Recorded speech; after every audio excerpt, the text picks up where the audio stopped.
আসসালামু আলাইকুম ভাইয়েরা ও বোনেরা। আজ আমি আপনাদেরকে একটি বাঁধাকপির রেসিপি দেখাবো।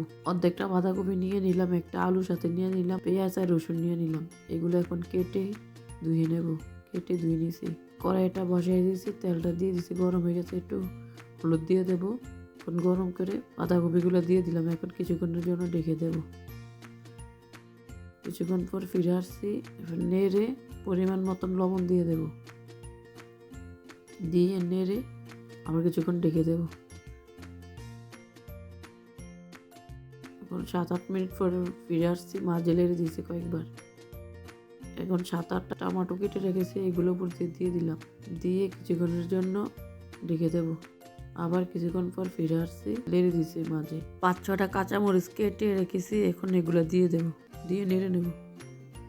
2-1 মিনিট রেখে দেব। এবার ফিরে আসছি, এখন পরিবেশন করব।